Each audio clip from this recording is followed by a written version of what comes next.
Sveiki jėgos, grožio ir sveikatos mėgėjai. Nors šventės jau senokai baigėsi, bet mūsų dovanų metas vis dar tęsiasi. Ankstesnėse laidose parodėme įžanginių treniruočių planą moterims ir atsakėme į keletą dažnai iškylančių klausimų. Klausimų po laidos iškilo dar daugiau, bet šiandienos laidą skirsime vyrams ir parodysime įžanginių treniruočių planą jiems. Tačiau pradžioje noriu priminti, kad vasario 9 dieną Kaune restorane klube Kombo vyks instruktorių seminaras. Registracijos pradžia 9 val. Adresas Raudondvario plentas 164. Paskaitą skaitys Lietuvos olimpinės rinktinės vyrgydytojas Dalius Barkauskas ir paskaitos tema profilaktinių pratimų parinkimas traumų prevencijai. Antroji seminaro dalis persikels į Kauno sporto klubą Geležiniai žmonės, Jurbarko gatvė 2A101, kur nusipelnęs Lietuvos treneris Saulius Misevičius atsakys į instruktoriams iškylančius klausimus. Jeigu turite klausimų, kurie jums labai rūpi ir yra aktualūs, galite iš anksto juos atsiųsti mums elektroniniu paštu info@geležiniaižmonės.lt ir Saulius pasirengs juos atsakyti išsamiau. Ir dėmesio sporto klubų lankytojai ir būsimi sporto klubų lankytojai, norintys vasarą pasitikti gražesnė. Vasario 23 dieną įvyks pradinis televizinio projekto Pasiruošk su mumis vasarai filmavimas. Atkreipiu dėmesį, kad dalyviai turi turėti maudymosi kostiumėlius. Išsamesnį informaciją apie televizinio projekto pradinį filmavimą ir instruktorių seminarą rasite Lietuvos kultūrizmo ir fitneso federacijos Facebooko paskyroje ir internetinėje svetainėje.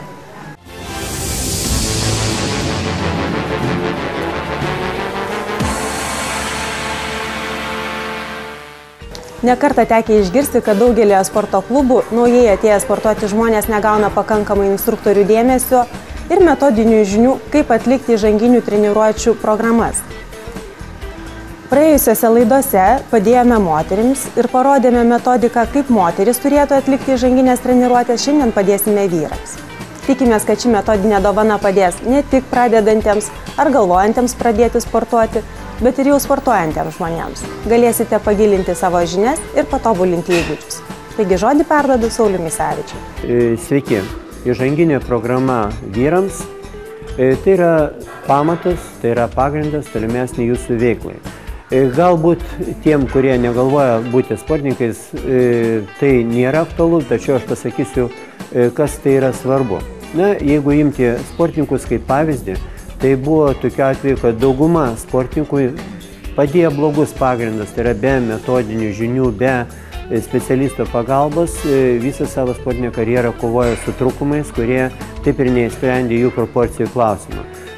Priešingai, tie, kurie papuolė pas gerus specialistus pradinėse savo treniruotėse, teisingai buvo pastatytas pradinis įvadas į treniruotės, jie toliau sėkmingai tęsė savo sportinę karjerą, netgi ir atitolė nuo specialistų, tai yra besisportuodami savarankiškai.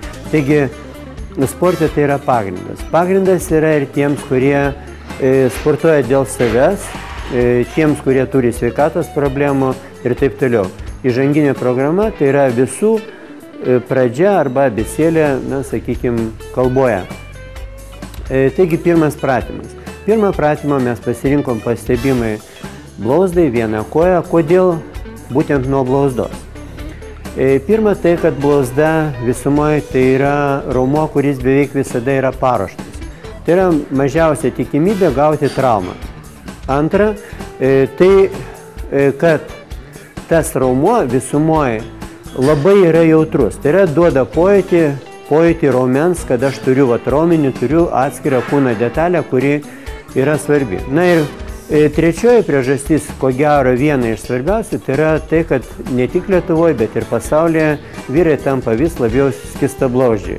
Susirandam bet kokį paaukštinimą 70 cm aukščio virš grindų, pastatom ne ant piršto, o ant pagalvėlės vieną koją, kitą koją galbūt užkabinam už darbinės kojas, kad jinai nesimaskatuotų ir mes nesijaustume, kad neturim kur jos padėti ir pradedam atlikti pratimą.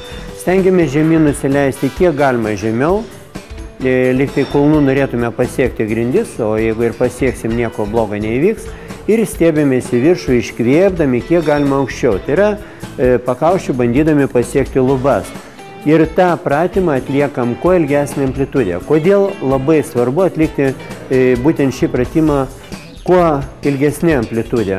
Todėl, kad vienas dalykas, iš karto mes pratimpiam raumenį, antras, stiprinam taip pat ir raiščių galus, kurie ateityje gali mums prireikti lipant nuo šaligatvio į gatvę, kas dažnai pasitempia koją, kas vyksta į kalnus slidinėti, na ir kitais buitiniais atvejais, kada gaunamas raiščių pertempimo traumas.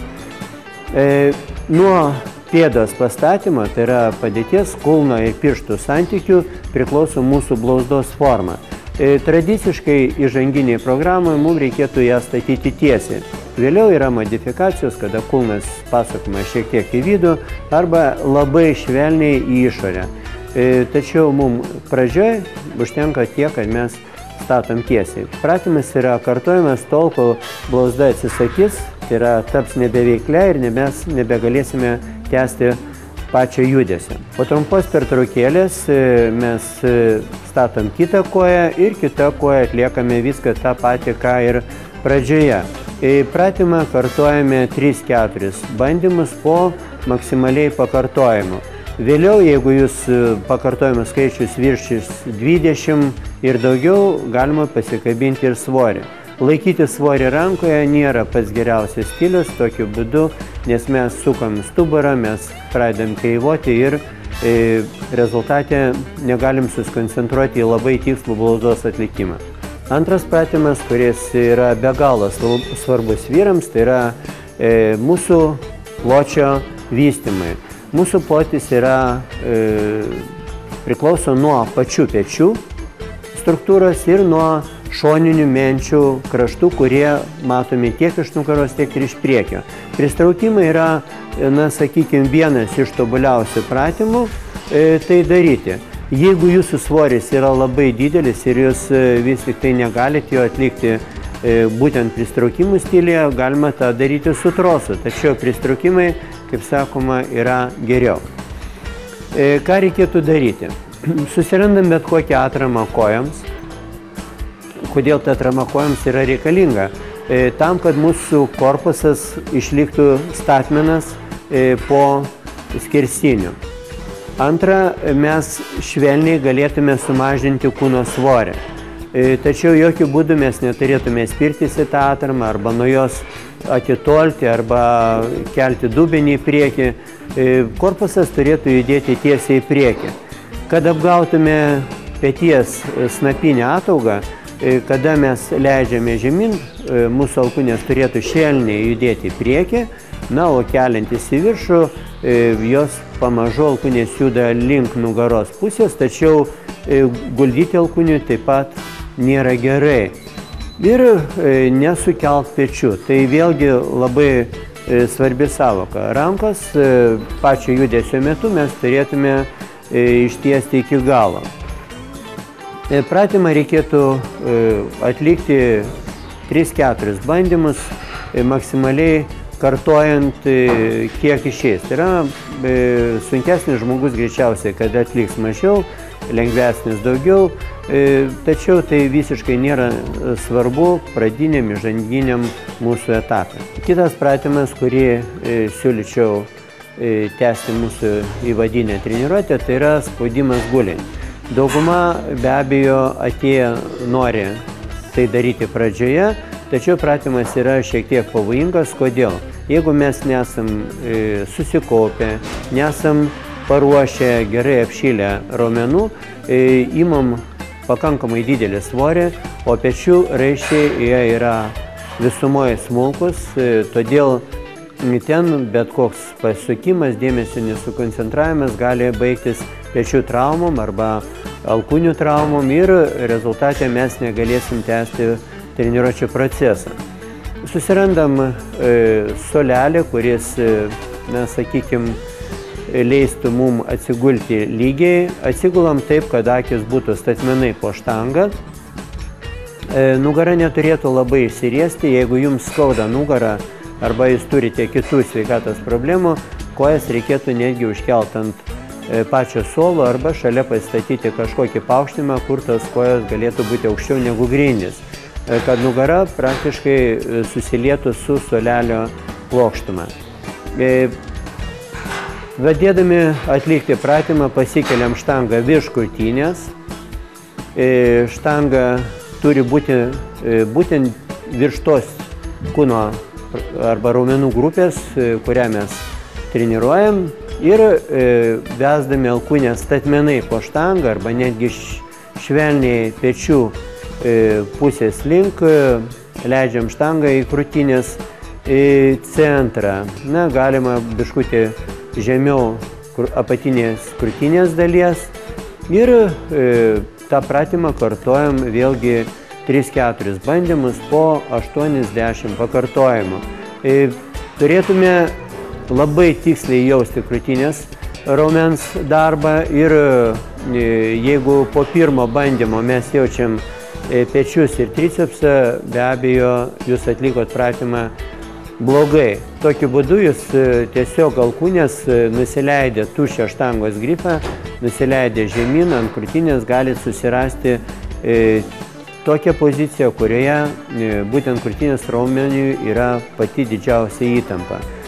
Taigi jūs patys, kaip ir savarankiškai, susirasit maksimaliausią darbą krūtinės raumeniui. Na ir dar kas yra svarbu, tai kad iškeldami štangos jokių būdų negrąžinkit virš pečių, o kelkit statmenai virš krūtinės raumens. Tokiu būdu neįjungsite nei pečių, nei tricepso raumens ir būtent pratimą atliksite tą raumenų grupę, kuriai ir buvo skirtas šis veiksmas. Pristraukimai mūsų nugarą platino, tačiau praktiškai beveik netreniravo vidurinės nugaros dalies, tai yra vidinės apatinės trapecijos, taip pat menčių sutraukimo raumenų.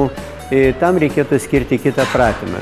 Tradiciškai yra pratimas nugaros centrui, tai yra, kada mes veiksmą atliekame pasilenkę.